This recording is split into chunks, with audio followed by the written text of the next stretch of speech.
Okay, recording is now in progress. Recording is now in progress. All right, ladies and gentlemen, All we're right, here again ladies and with gentlemen, Alex. we're here again with Alex. He's stationed in Hello, hello, Ukraine. hello. Ukraine. And Greetings, everyone. And Alex, I'd like you to tell us a little Alex, I'd bit, like you to tell us a little just bit, maybe some stories that you had, stories that you had from the front line, things from that the you front line experienced, experience or other things. or You other talked about things. You an talked about individual that massacred other individual that people in other massacred countries. Anything you'd be willing to share, the anything you'd be students would willing to appreciate. share, the students would appreciate. Sure. Once again, thank you for having me on. So I guess to answer that question about stories, I mean, there's so many uh, stories and events to draw from, but a few that kind of stick out, and I can also like incorporate more to this subject would be the type of person, I guess the profile of people who come to take part in foreign conflicts as a foreign fighter. And of course you have, I think I could break it down into like three separate categories. Kind of have the believer, someone who believes in some type of political or ideological cause. Then you have kind of like the lost soul, and then you also have the killers, people who have unfortunately some type of bloodlust, and that's one of their motivations for going to fight in wars. Um, I like to consider myself a little bit of the first two.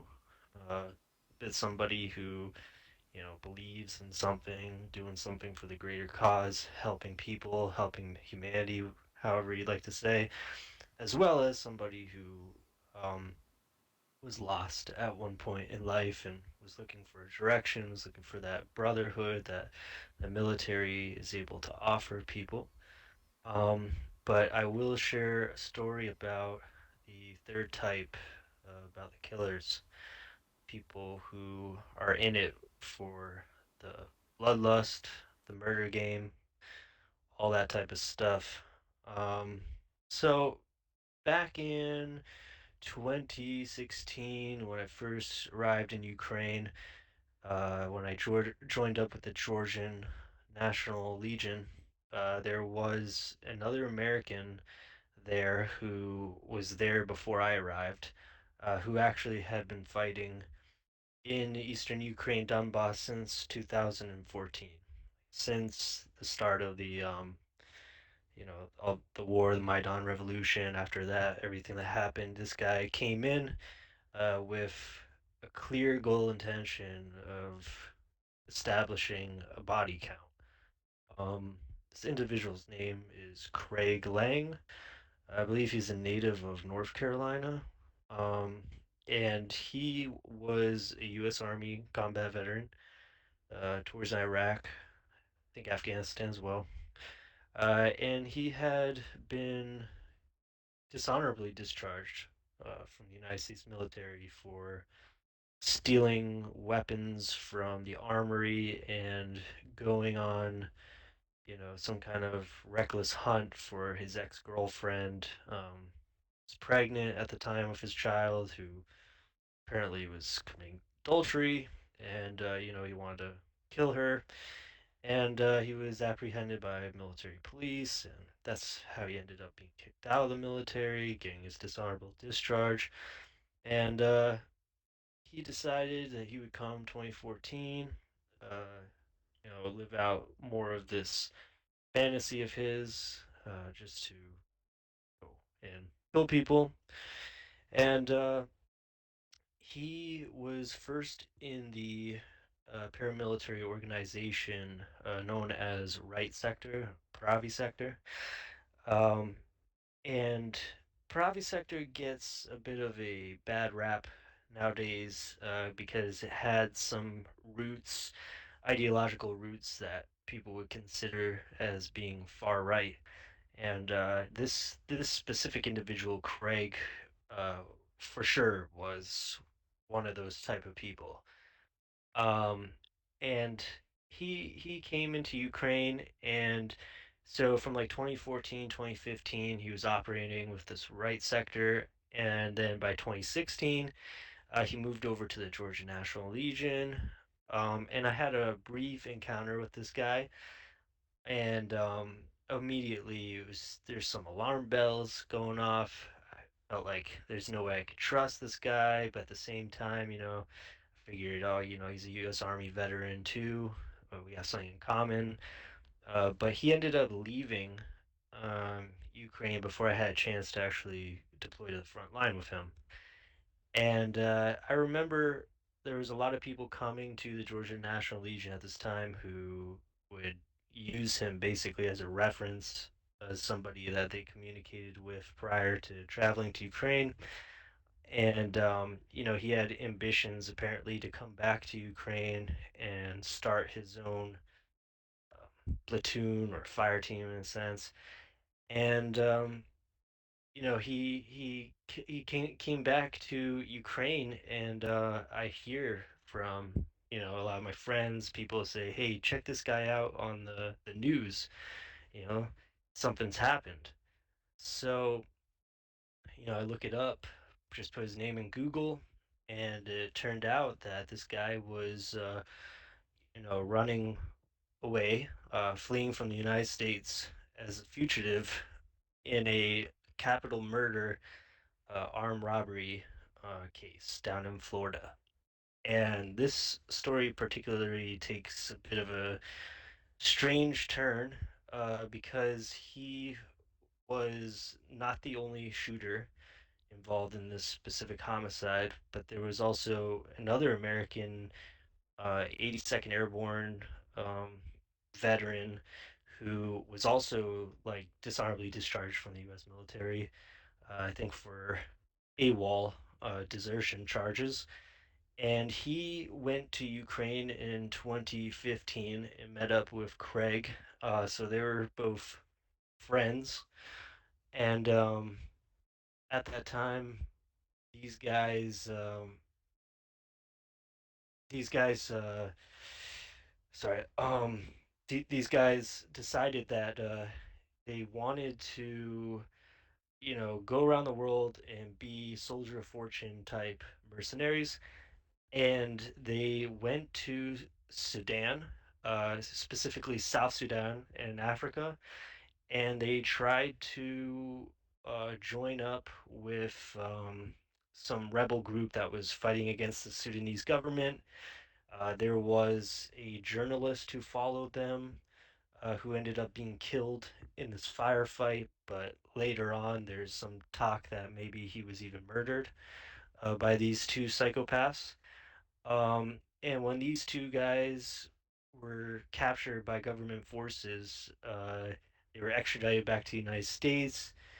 They got their passports taken away, and then they had this this crazy idea where they would go down to Florida, they would get some money, they would steal a boat, hijack a boat, and sail their way to Colombia, and then from there go into Venezuela, to support some type of faction that was against the communist regime over there.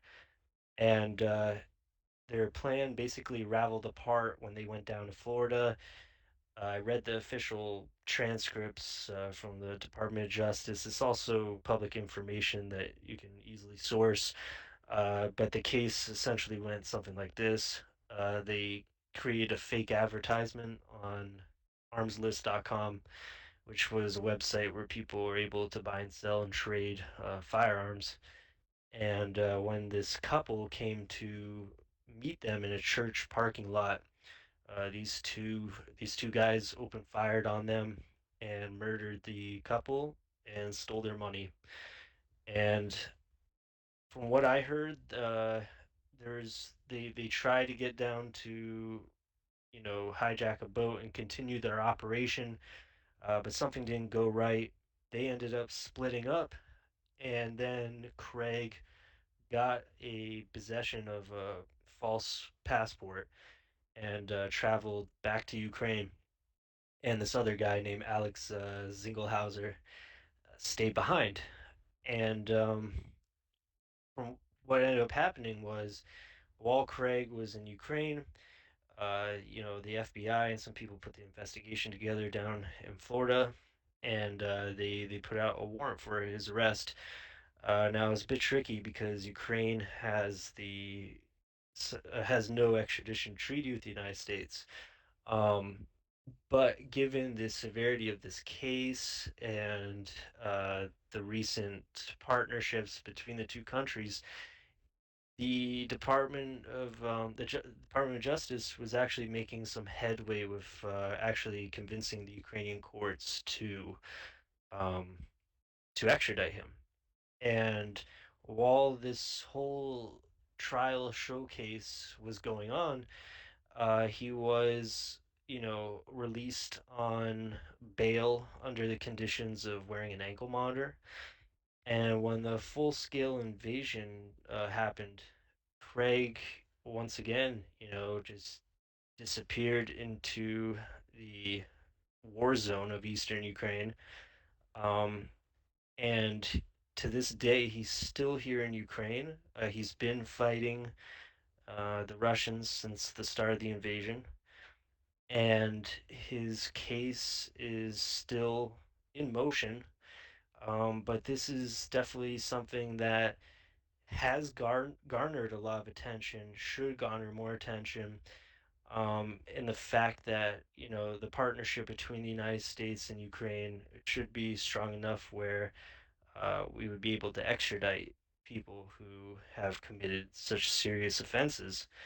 Um, and as you know, that there's a lot of laws in the EU now with extraditing people back to countries in which the death penalty can be applied, and that was one of the hurdles that the Department of Justice was trying to get over with the Ukrainians. But it's become a pretty interesting case to study, especially if you are into studying things about investigations, justice, Absolutely. how Absolutely. yeah, how court systems work, this and that. This is one prime example of a good lesson. Just one more thing I'll hit on that.